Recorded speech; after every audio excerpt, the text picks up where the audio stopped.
forever. I think we came in 78. And our daughter Amy, who is now 50-something, was the first baby that John Jenkins, the priest, then baptized. And we've since been through weddings, funerals, confirmations. This church has just been such a part of our lives. But we were just talking about people that aren't here anymore that we want to remember on this video, not really. Will Quayle and her husband George being one of them. And I remember a funny story Melanie told about when she came for an interview, and everybody gathered over at the Quayles, but it was supposed to be a secret as to who the prospective priest was. And she said she walked around the side of the house, and there was this little lady crouched down in the bushes. And she said, "Who are you?" She said, "I'm nobody. I'm not supposed to be here." But she never forgot anybody's birthday. She was just a pillar of the church. And then there were two little ladies that always sat in the front on the right, Dorothy Treacle, and I can't think of the other ladies' names, but they were as much a part of the church as the Views. And after she died, I remember the priest, Father Gunn, said, "They're not gone, they're just right there." And I've always sort of felt like they are. Yeah. Have you gotten information about Carol 210? I actually met Carol when I'd been coming to St. Thomas. Michael and I had been coming to St. Thomas, and then he had sudden cardiac death, and he was in hospice. And I knew Carol from being here, and she had a tricolored collie that she brought with her. She was a great hospice volunteer, and she brought her dog in, her tricolored collie, with her. She lived in the neighborhood. And after my first husband died, Woo Logan and Barbara Tanner adopted me. Oh, really? Mm-hmm. Because both of their husbands had passed away, and when they were younger, and so they used to invite me over and just to hang out, or they would come by and visit. But Woo never gave me her cheese straw recipe. My name's Annie Quayle. My family has sort of been here since 1969, I think, is when we moved back to Savannah. And then I left and went away, but came back in 1989. But my family has been at this church since then. They've been involved in every aspect of St. Thomas, from Sunday school to vestry to altar guild to, they were the beginning, Mom was in the beginning of senior friendship days. They've just done all kinds of stuff.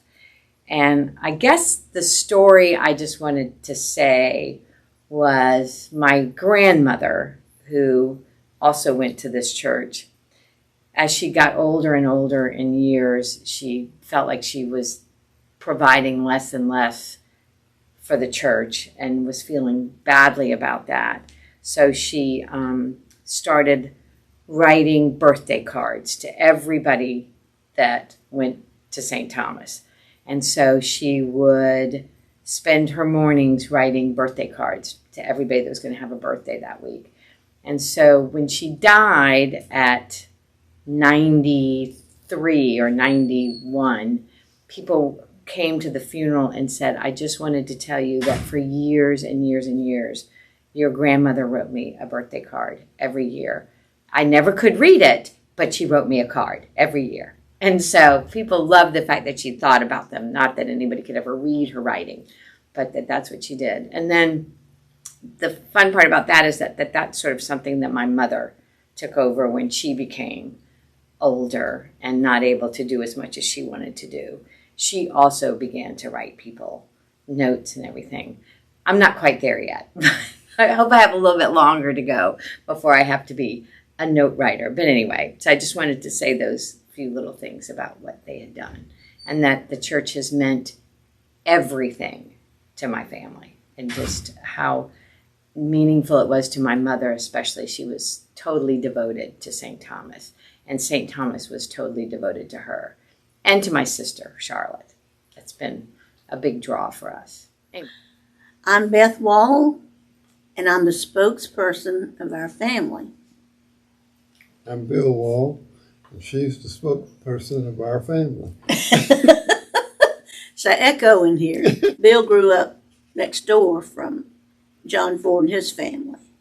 So he said, well, why don't we visit there? So we did, and we both enjoyed the church here. And so I went to Inquirer's class, and in December of 1965, on St. Thomas Day, I was confirmed into the Episcopal Church and have loved it ever since. One Sunday, when I was on Altar Guild years ago, I went to the 8 o'clock so I would set up for the next service. And it was a Sunday that the bishop was coming. And I went to pour the wine, and we had no wine. And I thought, oh my Lord, what am I going to do? It's Sunday. Where can I get wine? So there was a Piggly Wiggly down here at Sandfly. And Bobby Gauthier was the owner and ran it. And so I went down there and I said, I know it's Sunday, but I have to buy a bottle of wine because we have no wine for church. Well, he looked at me sort of funny, like, lady, you just need wine. But anyway, he said, I can't sell you wine. It's Sunday. I said, I know that, but the bishop's coming, and I don't have any for the communion. He said, but I can't sell you wine. I said, well, what am I going to do? We went back and forth, back and forth. Finally, he says, here, just take it. He didn't sell it to me. He gave it to me. Hi, I am Katie Blake. And I'm Barry Wilson. And we started coming to St. Thomas on Palm Sunday of this year, of 2023. We moved to Savannah in, February? Mm-hmm. And St. Thomas was the second church that we came to and checked out, and second and last. And we haven't gone anywhere else since because we found a home here. It was one of the most welcoming places that I think we've ever worshipped.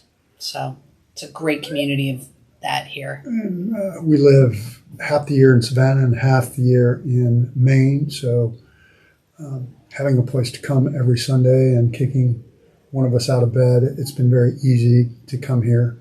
Katie's first Sunday, they invited her into the choir. Katie's... I'm a professional singer. I've done it for a while. And they got to know me and did what? It was Easter Sunday. How did they already knew me? Oh, they knew Barry because they needed an announcement being made. It was our second Sunday here, and I believe that Melanie came up to Barry and said, or maybe it was Amy at the time. It was Amy. And came up to Barry and said, we need someone with a loud voice to make an announcement. Can you make an announcement? And I was like, oh, they get us. They get it.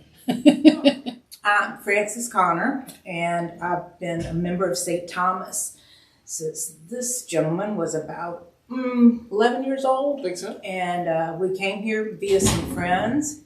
About a year and a half later, I ended up becoming the part-time secretary, or whatever name you want to call it, and 37 years later, I finally retired. But my children were raised here, and we were drawn to St. Thomas because of the sense of family. My husband, my sweet husband's parents had passed away.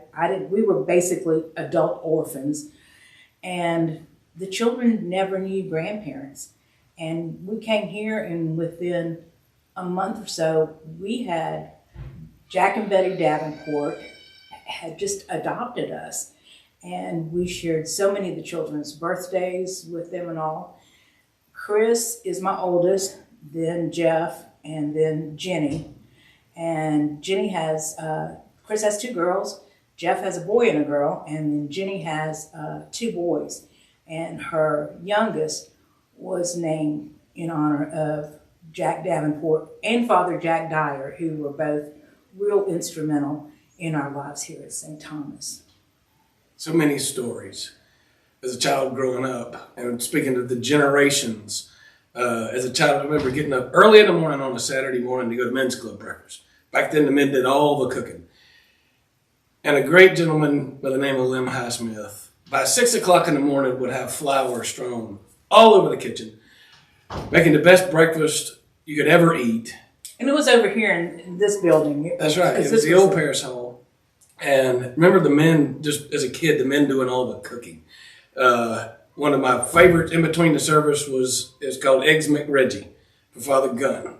Best little breakfast sandwiches ever. Growing up here and serving as a child with Mary Highsmith, Amy Manus, Susan Tutan, and then I moved to Augusta for 30 years. And when I came back, all those same ladies are still here and their families, and now we're all serving as adults. So you speak to generations, that's what St. Thomas is all about. Church. What's your favorite thing about church? The St. Jennifer. Seeing Jennifer, your godmother? And Lily. Aunt Lily? That's so sweet. I'm Bobby Manus, and I've been here for, 50 or 55 years.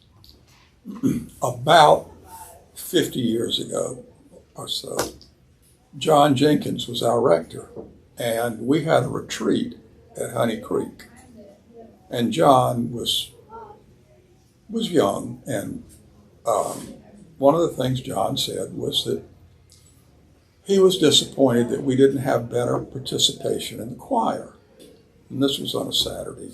And the following Sunday morning at the 10 o'clock service, everybody that had been at Honey Creek was up in the choir stalls. And John Jenkins looked around, and I thought he was going to cry. But it's one of those nice things where, once again, St. Thomas, doing pastoral stuff, in this case for the rector. Hello, my name is Carol Giles. I have been at St. Thomas, I think it was 1962. My children were very small there, 2 and 5 years old, probably. And I have met so many wonderful people through the years. I have had so many marvelous experiences, and this is my family. Through the years, I've done so many things. Beth Kennicle got me on Altar Guild pretty soon after I started, and I've loved that.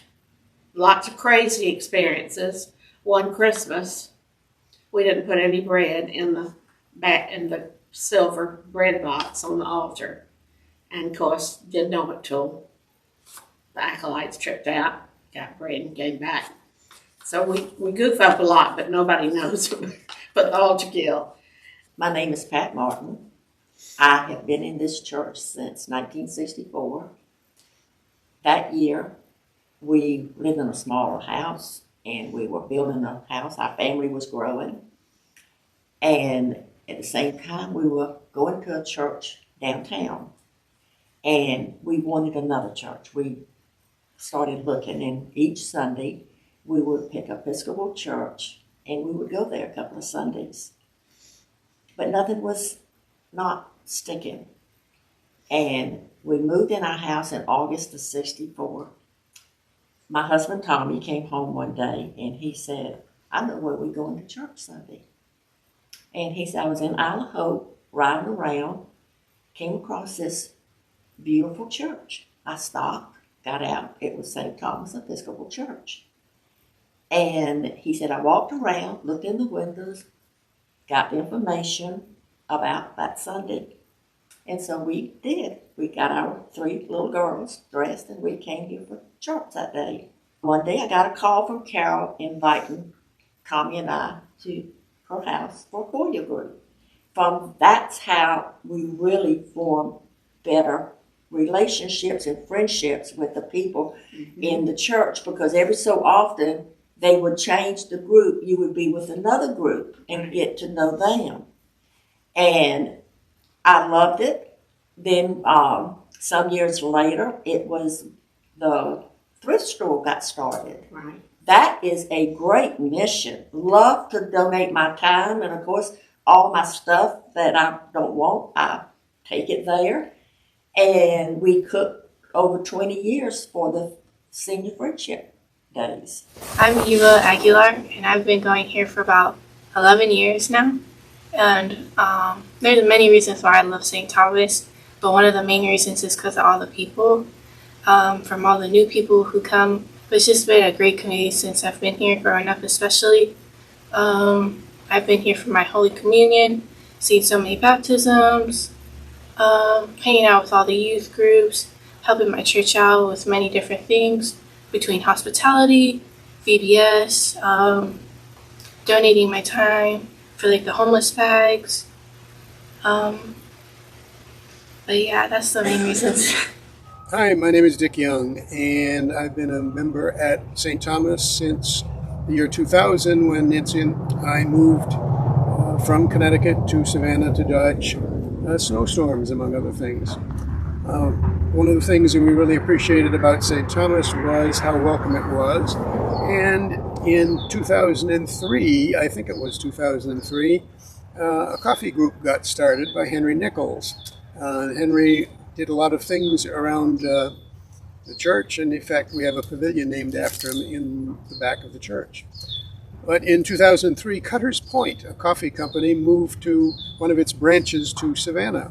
And Henry was the very first customer, and he liked the facility and the coffee, so he invited people to come and join him for coffee on Wednesday mornings. And we've been meeting on Wednesday mornings ever since 2003. I think the most the group met at one time was 14 at Cutter's Point. And over the course of time, sadly, our numbers have decreased for a variety of reasons. I could sum things up pretty neatly, but this brick over here would do it better. Brick says, Wednesday Coffee Guys, faith and fellowship, one cup at a time since 2003. What's your favorite thing about St. Thomas? That we all get to be together and see each other and talk, have fun in the church, and really just see each other. Who are your favorite people to see here? Maybe like Lily, my grandparents. I'm Sandra Calver. And Steve. And we moved here the weekend after Thanksgiving in 1987. And we were somebody recommended we go to Christ Church, but we never could find it. And it was downtown, and this one was much closer to where we live. So so we came here the second Sunday after Thanksgiving in 1987, and it was great. Everybody was very friendly and welcomed us in. Well, what I remember is how friendly people were and welcoming when we first moved in. And I don't know, I remember especially Will and George Coyle, that they were very welcoming and, made us feel at home. I can't think we're going to another church besides this one. It's been a great opportunity for our kids, and Jennifer and her family come here, and this Sunday, parts of 2 other families are getting baptized and confirmed, and that's pretty exciting that our family still comes back here. All of them sometimes, depending on what's going on. So. This is about my journey at this church. When I was 13 years old, my family moved from in town, Savannah, to Owl Hope. And right behind the house that we moved into was my maternal grandparents. Up until that time, I had gone to Bull Street Baptist Church with some neighbors. And I had not been baptized or confirmed because they do that later. I was right at the age where they would be talking to me about it. So anyway, here we are at Owl of Hope, and my grandmother promptly announced that we were going to St. Thomas Church. with her and my granddad. So every Sunday morning, my sister and I would go to church with them. And at that time, we only had the chapel and a small parish house. The church that we have now was where the minister lived. There was the building there for the ministers to live in. Everyone knew each other as the congregation was small. One Saturday, shortly after I had started attending church here, I had been down on the bluff with some friends swimming. On the way home, a lady about my grandmother's age stopped me and asked, and here I was wet with a bathing suit and all that on, coming from swimming. She asked if I was enjoying coming to St. Thomas. And then she asked if I would like to help her teach kindergarten Sunday school here. And I was honored to be asked and said yes. Here I am, 13, almost 17 years old. That was really something great for me. That was the beginning of my love of teaching. I did help her and enjoyed working with young children so much that later in life, before I went to nursing school, I became a pre-kindergarten teacher for 13 years. And really enjoyed that so much. I often marvel about this great lady taking time to single me out and to hear her. So began my involvement at St. Thomas. As years went by, I not only taught Sunday school, but was very active at EYC, sang in the choir, worked on the altar guild, served on the vestry and the Bishop's Council. As a teen, I met my husband to be at EYC, and we have been married now for 65 years. Carl and I have been active at St. Thomas all these years and have had the pleasure of bringing some other families to our church. Some have stayed and are here now, and y'all know who you are, and some have gone. One family we invited came, joined, and became very active, and one of their daughters has become an Episcopal priest. Y'all probably remember that, Carol Tutan. Once we had a call from one of the priests serving here, asking if we would be willing to go by Bethesda Home for Boys on Sundays and bring one of the boys to Sunday school and church with us. We agreed to do this as our sons were about the same age. This young man he was all dressed up when we came to pick him up. I'll never forget him. He had a little suit on and everything, and he was waiting on us and ready. So cute. Every Sunday we would stop by on our way to church and pick him up, and then after church we would bring him home with us to have lunch and to spend the day. We were all blessed with this experience. Not long ago, one of our sons was working at Palmer Johnson's, and a young man came up to him and introduced himself. He had not seen Tim, our son, for probably 25 or more years, but had recognized him. I guess because Timmy had his blonde hair and big blue eyes, maybe. Tim said that he remembered coming out to our house and going to church with us at lunchtime that day. He went out to his car and brought back a Bible to show Tim. When Tim opened the Bible, he realized that it was the Bible that we had given him on his 25th birthday. Inside the Bible was written, "Happy birthday, Billy," and signed by Carl, myself, and all three of our sons. He told Tim that he carried it with him everywhere he went. It never occurred to me that we had meant so much to this young man. I feel blessed that God used us to help direct him. I guess what I'm trying to say is you never know what saying yes to God's calling can lead to. By the way, the lady that stopped me on the way home so many years ago and invited me to help teach Sunday school was one of the pillars of this church.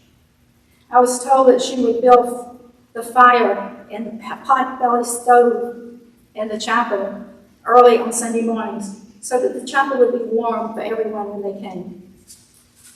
She not only taught Sunday school, but was head of the altar guild and was very active in putting on bazaars to raise money to help our church. She also brought the baptismal font to our church. When the new church was built, the altar was dedicated to her memory. If you look under the altar cloth on the side of the altar closest to the parish house, you will see her name, Anna Elizabeth Roberts. Today, we have a granddaughter named Anna Elizabeth Quanti. She is the great-great-granddaughter of this devoted lady. Yes, as it turns out, I later met a wonderful young man on an EYC hayride and later married him. He was her grandson. As I look back over the events of my life, it is clear now how much Anna Elizabeth Roberts influenced my journey. I'm so glad that she said yes to God when He directed her to stop me. And I invite me to be part of the body of Christ at St. Thomas. I pray that I will also be willing to say yes if He asks me something. And I invite you all to do the same. On December 20th of this year, I will have been a member of St. Thomas for 70 years. My name is Ingrid Skausgard. I came to St. Thomas in 2020. I opened a small micro school, and this was a place that was open and welcoming to children. And in 2021, 22, when the church opened back up again after COVID, I started coming to services here, and I found that it was the most wonderful, loving, inviting community of some of the kindest people I've ever met. My son enjoys the EYC youth group, and I don't have any stories to tell, like some of the people you're watching, about how important church community was to me growing up, because my family didn't go to church, and I don't have any memories with my grandparents or my parents like that. But I'm incredibly excited to be here at St. Thomas, where I'm building those memories for future generations of my family. And when my son is my age, he's going to have those stories to tell. And I'm really excited about that.